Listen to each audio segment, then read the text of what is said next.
নমস্কাৰ বন্ধুসকল, মই অমৰৰে পুনৰ আপোনালোকক স্বাগতম জনাইছোঁ মোৰ চেনেল আপস্কিল নৰ্থ ইষ্টলৈ। তো ছানডে এও এক্সাম হৈ গ'ল। এক্সামৰ পেপাৰ্ছখিনি মই থৰলি অলপ চাইছোঁ। চ' সেইখিনিৰ ওপৰত অলপ ডিছকাশ্যন কৰিম আজিৰ ভিডিঅ', শ্বৰ্ট ভিডিঅ' হ'ব about the nature of the paper and everything. আৰু প্ৰস্পেক্টিভ AEGCLৰ কেনেকুৱা পেপাৰ আহিব পাৰে মই তাকো এটা সৰু হিণ্ট দিম, কি চ'ৰ্চৰ পৰা আপোনালোকে পঢ়িব পাৰিব আফটাৰ এই যোনসকলে AEGCLৰ এতিয়ালৈকে এক্সাম বাকী আছে আৰু যোনসকল প্ৰাৰ্থীয়ে মানে AEGCLৰ এক্সামত বহিব তেওঁলোকে কোনটো চ'ৰ্চ এতিয়া ফ'ল' কৰিব পাৰে আৰু কোনটো চ'ৰ্চৰ পৰা প্ৰেক্টিকেল কুৱেশ্যনছ মেইনলি ফ'ল' কৰিব পাৰে। ঠিক আছে, সেইখিনি বস্তু চাম।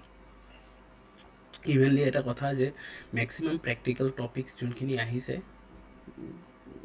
অলপ এটা দুটাৰ বাহিৰে মই যিমানখিনি ভিডিঅ'ত কৰাইছিলোঁ তাৰ পৰাই মেক্সিমাম টপিকছখিনি আহিছে। যেনেকৈ মই সদ্যহতে মানে দুইটা ছেট চালোঁ পেপাৰৰ, সেইটো হ'ল paper D and paper C যোনটো আছিল, সেই ছেট দুটা মই চালোঁ। আৰু তাতে যেনেকৈ মই কৈছিলোঁ যে কি কয় ৰেচিঅ'জৰ ওপৰত কুৱেশ্যন আহিছে বহুতখিনি। তাৰপিছত আপোনাৰ কি কয় ভেৰিয়েবল কষ্ট মানে কষ্টিঙৰ ওপৰত কুৱেশ্যন আহিছে, যিবিলাক মই ফৰ্মুলা কৈছিলোঁ যে মাৰ্জিন অফ ছেফটি, CVP এনালাইচিছৰ ওপৰত কুৱেশ্যন আহিছে। তাৰপিছত মেচিনেৰী ডেপ্ৰিচিয়েশ্যন অহা নাই বাৰু, টেক্সেশ্যনৰ যিখিনি প্ৰেক্টিকেল কৈছিলোঁ ৰিটাৰ্ণছৰ সেইখিনি তাৰ ওপৰত কুৱেশ্যন আহিছে। আৰু তাৰপিছত আপোনাৰ TDSৰ যিখিনি ৰিটাৰ্ণছ, তাৰপিছত ইণ্ডিয়াছৰ মেক্সিমাম টপিকছ ভিডিঅ'ত কাভাৰ কৰা আছিল। বাট মই কুৱেশ্যন যোনটো আছে কুৱেশ্যনৰ নেচাৰটো এনেকুৱা লাগিল মোৰ, যোনটো কুৱেশ্যন ছেট কৰিছে সেই কুৱেশ্যনৰ কাৰণে যোনটো এলিজিবিলিটি দিছিল, মই নোট কৰিব মই কথাটো কি কৈ আছোঁ, যোনটো APDCL AOৰ কাৰণে এলিজিবিলিটি দিছিল সেই এলিজিবিলিটিটো অনলি এণ্ড অনলি একাউণ্টছৰ ষ্টুডেণ্টছৰ কাৰণে হ'ব লাগিছিল, যি নেচাৰৰ কুৱেশ্যন পেপাৰ ছেট কৰিছে APSCয়ে। ঠিক আছে, only and only for account students হ'ব লাগিছিল। তাত ছায়েন্সৰ যোনসকল ষ্টুডেণ্টছৰ মেথছ আছিল বা ষ্টেটিষ্টিক্স আছিল, অৰ আৰ্টছৰ যোনসকল প্ৰাৰ্থীৰ মেথছ আছিল বা ষ্টেটিষ্টিক্স আছিল, তেওঁলোকৰ এইটো এলিজিবিলিটিত এইটো পেপাৰ ছল্ভ কৰিব নোৱাৰে, স্পেচিয়েলি যদি কোনোবাই একাউণ্টেঞ্চি লৈছে। যদি কোনোবাই মেথছ লৈছে তেনেহ'লেতো কথা নাই, কিন্তু যদি তেনেকুৱা ষ্টুডেণ্টছসকলে একাউণ্টেঞ্চি লৈছে তেনেহ'লে তেওঁলোকে এইটো পেপাৰ ছল্ভ কৰিব নোৱাৰে। একাউণ্টেঞ্চি পেপাৰ যোনটো আছিল সেই পেপাৰটো only and only for those students আছিল যোনে একাউণ্টেঞ্চি বিগিনিঙৰ পৰা পঢ়ি আহিছে। ঠিক আছে, চ' SSC পেটাৰ্ণৰ কুৱেশ্যন পেপাৰ ইয়াত ছেট কৰিছে, SSC পেটাৰ্ণৰ কুৱেশ্যন পেপাৰ ছেট কৰিছে। আৰু মেক্সিমাম কুৱেশ্যনছ মানে 50 to 60% কুৱেশ্যনছ, 50 to 60 কুৱেশ্যনৰ নেচাৰটো এনেকুৱা আছিল। মই দুইটা পেপাৰৰ কথা কৈ আছোঁ, set D and set C যোনটো একাউণ্টছৰ আছিল। তাতে মই এটা বস্তু চাইছোঁ যে যোনটো কুৱেশ্যনৰ পেটাৰ্ণ আছিল, পেটাৰ্ণটো এনেকুৱা টাইপৰ আছিল, এৰাউণ্ড 40 to 50% থিয়ৰিটিকেল কুৱেশ্যনছ আছিল, 20% এছাৰশ্যন ৰিলেটেড কুৱেশ্যন আছিল, 10 to 15% এছাৰশ্যন ৰিলেটেড কুৱেশ্যন আছিল।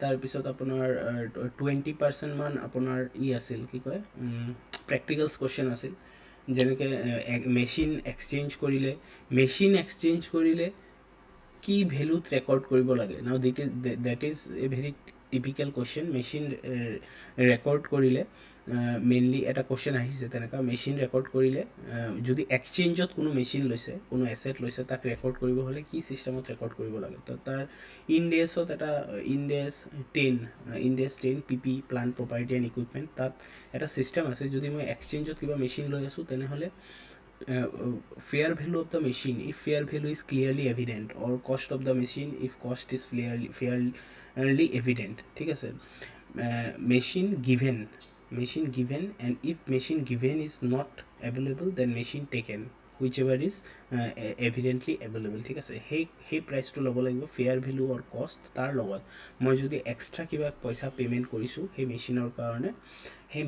কাৰণে যদি এক্সট্ৰা কিবা পইচা পে'মেণ্ট কৰিছোঁ সেই এমাউণ্টটো প্লাছ হ'ব, প্লাছ হোৱাৰ পিছত যিটো ফিগাৰ আহিব সেই ভেলুটোত আমি কি কৰিম, মেচিন ৰেকৰ্ড কৰিম. So' this is typically an accounts totally a paper which is mostly related to accounting students আৰু তেওঁলোকে বেছি বেটাৰ এক্সাম মোৰ মতে তেওঁলোকৰ হ'ব লাগে. আৰু এটা কথা যোনটো মই ক'লোঁ যে 50% মান 50 to 60% মান থিয়ৰিটিকেল আছিল, 20 to 25% মান আপোনাৰ আছিল কি কয় প্ৰেক্টিকেল আছিল আৰু এছাৰশ্যন ৰিলেটেড কুৱেশ্যন আছিল. তাৰো ভিতৰত মই গোটেই এইটো ডিটেইল ভিডিঅ' আনিম. ডিটেইল ভিডিঅ' মই দুয়োটা পেপাৰ ছল্ভ কৰিম. এনচাৰ কি অলৰেডি ৰিলিজ কৰি দিছে, বাট এনচাৰ কিৰ পৰা আপুনি কনচেপ্টছ বুজি নাপাব. যদি আকৌ কিবা এনেকুৱা হ'ব পাৰে, আকৌ এক বছৰ পিছত APTCL AO বা AEGCL AEO তেনেকুৱা এক্সাম হ'ব পাৰে. গতিকে আপোনালোকে যিহেতু এটা প্ৰিপেৰেশ্যন ষ্টেজত আছে, সেইকাৰণে মই ভাবিছোঁ মই ইয়াৰ ডিটেইল ক্লাছেছ মানে কুৱেশ্যন পেপাৰ ছল্ভিঙৰ ডিটেইল ক্লাছেছ মই লৈ আহিম. মই নিজে ছল্ভ কৰিম পেপাৰখিনি আপোনালোকৰ সন্মুখত আৰু এনচাৰখিনি উলিয়াবলৈ কি কৰিম, ট্ৰাই কৰিম. ঠিক আছে, তো তেনেকুৱা হ'লে আপোনালোকে কনচেপ্টছবিলাক বুজি পাব আৰু কেনেকৈ ষ্টাডি কৰিব লাগিব সেই বস্তুটো আপোনালোকে ফৰ ফাৰ্দাৰ এক্সামছ আপোনালোকে সেই বস্তুটো পেৰেলেলি বুজি পাব. ঠিক আছে, এইটো গ'ল পেটাৰ্ণ অফ এক্সাম. নাও চ'ৰ্চেছ ক'ৰ পৰা আহিছে. ঠিক আছে, কিছুমান চ'ৰ্চেছটো এনেকুৱা আছে যোনটো আপোনাৰ IFRS ইণ্ডিয়াছৰ পৰা ঢেৰ কুৱেশ্যন আহিছে. চ' মেক্সিমাম চ'ৰ্চেছ মই যি চালোঁ, যোনটো আমাৰ ICAI Institute of Chartered Accountants of India আৰু ICWAI Institute of Cost Accountants of India, cost and works CMA বুলি কয়, cost and management accountants, ICMI or something like that. So' সেই ষ্টুডেণ্টছৰ যিটো ফাউণ্ডেশ্যনৰ একাউণ্টিং পেপাৰ আছে, মন কৰিব, তাৰ পৰা মেক্সিমাম প্ৰেক্টিকেল কুৱেশ্যনছ উঠাই দিছে. ঠিক আছে, আৰু এতিয়া AEGCL যোনে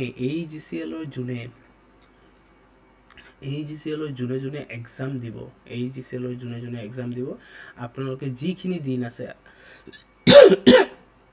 সেইখিনি দিনৰ ভিতৰত কেইটামান টপিকছ আপোনালোকে অলপ সেই বুকখিনিৰ পৰা চাওক. ঠিক আছে, যদি কাৰোবাৰ তাত বুকছ আছে, যদি কোনোবাই আপোনালোকৰ লগৰ ষ্টুডেণ্টছে মানে এক্সাম দি আছে বা ক'ৰবাৰ পৰা যদি আপোনালোকে সেইটো কালেক্ট কৰিব পাৰে, কালেক্ট কৰিব নালাগে, আপোনালোকে মই চ'ৰ্চো কৈ দি আছোঁ, আপোনালোকৰ ৱেবছাইটত যাব, ৱেবছাইটত গৈ পেলাই ICAI ৱেবছাইটত যাব, তাত BOS ব'ৰ্ড অফ ষ্টাডিজ বুলি এটা টেব আছে, সেই তাত গৈ পেলাই ষ্টুডেণ্টছৰ টেবৰ ভিতৰত ব'ৰ্ড অফ ষ্টাডিজ, তাত গোটেই মেটেৰিয়েল ফ্ৰীত আছে. ঠিক আছে, সেইটো আজিকালিতো ইয়াত ৱেবছাইটতে থাকে. চ' তাত PDF ফাইল ওলাই যায়, সেই PDF ফাইলখিনি আপোনালোকে ডাউনলোড কৰক আৰু তাত সৰু যিখিনি কুৱেশ্যন আছে, ঠিক আছে, মেচিনছ ৰিলেটেড বা আপোনাৰ errors, rectification of error related, BRS related, ঠিক আছে, তাৰপিছত আপোনাৰ ইণ্ডেছ ৰিলেটেড, সেইখিনি টপিকছ আপোনালোকে চাওক. এইখিনি হ'ল আপোনাৰ AEGCL যিখিনি কুৱেশ্যন আহিব, মোৰ অৰ লেছ তাৰ পৰাই আহিব কুৱেশ্যন, ক'ৰ পৰা আহিব, তাৰ পৰা আহিব কুৱেশ্যন. ঠিক আছে, এইটো হ'ল চ'ৰ্চেছ. আৰু কিছুমানটো ডাইৰেক্ট কুৱেশ্যন দিছে, সেই কুৱেশ্যনখিনি আপোনালোকে টেক্সেশ্যনৰ যোনখিনি আছিলে ডাইৰেক্ট কুৱেশ্যন নিদিছে. ঠিক আছে, সেইখিনি আপোনালোকে অলৰেডি যোনে ভিডিঅ'জ চাইছিল তেওঁলোকে ডেফিনেটলি পাৰিবই লাগে, গোটেইখিনি বস্তু তাত কোৱাই আছিল, যেনেকৈ 26Q 24Q এনেকুৱা যিবিলাক ৰিটাৰ্ণ আছে সেইবিলাকৰ কথা সুধিছিল. তো এইখিনি হ'ল অভাৰঅল চামাৰী. আৰু মই উইদিন ছানডে আজি কি বাৰ, আজি হৈ গ'ল বুধবাৰ. ঠিক আছে, টুডে ইজ ৱেডনেছডে, আৰু উইদিন ছানডে মই দুয়োটা পেপাৰৰ চলিউশ্যন মই লৈ আহিম, যাতে AEGCL ষ্টুডেণ্টছৰ যোনে AEGCL এক্সাম দিব তেওঁলোকৰ কাৰণে যাতে বস্তুটো ইজি হয় আৰু তেওঁলোকে বুজি পায়. আৰু আপোনালোকে এতিয়া যদি আপোনালোকৰ অলৰেডি কনচেপ্টছ ক্লিয়াৰ হৈ গৈছে, আপোনালোকে যদি টপিকছ অলৰেডি পঢ়ি পেলাইছে, আপোনালোকে প্ৰেক্টিকেল যোনটো 20 to 25 মাৰ্কছৰ প্ৰেক্টিকেল আহে, সেই প্ৰেক্টিকেলটোৰ কাৰণে আপোনালোকে ICAI এণ্ড ICMAI মডিউল যোনটো আছে, ফাউণ্ডেশ্যনৰ আৰু CPT লেভেলৰ মডিউল যোনটো আছে, আজিকালি ICAIটো চাগে ফাউণ্ডেশ্যন বুলিয়ে কয়, গতিকে সেই মডিউলখিনি আপোনালোকে চেক কৰক, তাত কি কুৱেশ্যন আছে কি নাই সেই বস্তুখিনি মেইনলি মই যোনটো ক'লোঁ, ৰেক্টিফিকেশ্যন অফ এৰৰ্ছ, BRS, ঠিক আছে, দেন ইনডেজ, then machine, recording of machines, revenue expenditure, যিখিনি সৰু সৰু মানে ৰেভিনিউ এক্সপেণ্ডিচাৰ, কেপিটেল এক্সপেণ্ডিচাৰ কাক কয়, তাৰ এক্সাম্পলখিনি। চ' সেইখিনি বস্তু আপোনালোকে তাৰ পৰা ট্ৰাই কৰক, ঠিক আছে। তো এইখিনি আছিল ভিডিঅ'টোত মই চ'ৰ্চখিনি গোটেই ৰিভিল কৰি দিছোঁ। যিমানখিনি মই set C and set D চাই পেলাই মোৰ মানে ফিল হৈছে ক'ৰ পৰা আহিছে বুলি, আৰু মই অলপ ৰিচাৰ্চো কৰিছোঁ ক'ৰ পৰা তেওঁলোকে কুৱেশ্যন কাটিছে। আৰু পেটাৰ্ণটো হ'ল এছ এছ চি পেটাৰ্ণৰ কুৱেশ্যন, কিন্তু কুৱেশ্যনখিনি লৈছে তেওঁলোকে ICAN ICMI মডিউলৰ পৰা, আৰু তাৰ পৰা কুৱেশ্যন কিছুমান ভৰাই দিছে, ঠিক আছে। গতিকে এইখিনি আছিল ভিডিঅ'টো। সোনকালে মই সেই ভিডিঅ'খিনি লৈ আহিম, ছেট ডি এণ্ড ছেট চিৰ চলিউশ্যন ভিডিঅ'। কাৰোবাৰ তাত যদি ছেট এ ছেট বি আছে, কাইণ্ডলি মোক 8822993731 সেই এইটো নাম্বাৰত আপোনালোকে PDF পঠাই দিব, যাতে মই তাকো চলিউশ্যন কৰিব পাৰোঁ আৰু আপোনালোকৰ কাৰণে ভিডিঅ'টো লৈ আহিব পাৰোঁ থ'ৰ' চলিউশ্যন কিয় দৰকাৰ, আপোনালোকে প্ৰেক্টিকেলছখিনি আৰু যিবিলাক এছাৰশ্যন ৰিলেটেড কুৱেশ্যন আছে, ডাইৰেক্ট কুৱেশ্যনখিনি আপোনালোকে পাৰিব, তাত কোনো কথা নাই, কিন্তু 40 মাৰ্কছৰ যিটো practical question and assertion related question আছে, ঠিক আছে, 30 to 40 মাৰ্কছৰ, সেই তাতে গোটেই খেলটো হ'ব। সেইখিনি আপোনালোকে যদি কনফিডেঞ্চ নাপায় কৰাৰ কাৰণে, তেনেহ'লে আপোনালোকৰ পেপাৰটো বেয়া হৈ যাব। গতিকে চলিউশ্যন লাগিব, ঠিক আছে। তো মই সোনকালে লৈ আহিম 8822993731। আপোনালোকৰ কিবা থাকিলে মোক ইয়াতে মেছেজ কৰিব পাৰে। মোৰ মেইল ID upskillnortheast@gmail.com। আপোনালোকৰ যদি কিবা কুৱেৰি আছে ইয়াত মেইল কৰিব পাৰে, মই ট্ৰাই কৰিম ৰিপ্লাই দিয়া, ঠিক আছে। এতিয়া ফাইনেন্সিয়েল ইয়াৰ এণ্ড চলি আছে, গতিকে ময়ো অলপ বিজি, গতিকে মই ট্ৰাই কৰিম যিমানখিনি পাৰোঁ মই আপোনালোকক ৰিপ্লাই দিয়াৰ, আৰু আপোনালোকৰ যিমান কুৱেৰিজ আছে কুৱেৰিজবিলাক মই ছল্ভ কৰিবলৈ ট্ৰাই কৰিম। মোৰ যিমানখিনি নলেজ আছে বা মোৰ তাত যিমানখিনি স্কিল আছে, সেই অনুসাৰে মই গোটেইখিনি ছল্ভ কৰিবলৈ ট্ৰাই কৰিম, ঠিক আছে। তো ইমানখিনি আছিল ভিডিঅ'টোত। আকৌ লগ হ'ব নেক্সট ভিডিঅ'ত। আশা কৰোঁ আপোনালোকৰ এক্সাম ভালে ভালে গৈছে, আৰু আকৌ যদি আপোনালোকে AEGCLৰ এক্সামটো দিব, সেইটোও যাতে ভালে ভালে যায়, তাৰ কাৰণে মই ভগৱানৰ তাত প্ৰাৰ্থনা কৰিম। আৰু সেইটো কৰি মই আজি ইয়াতে ভিডিঅ'খন শেষ কৰিম। দেখা হ'ব নেক্সট ভিডিঅ'ত। Thank U.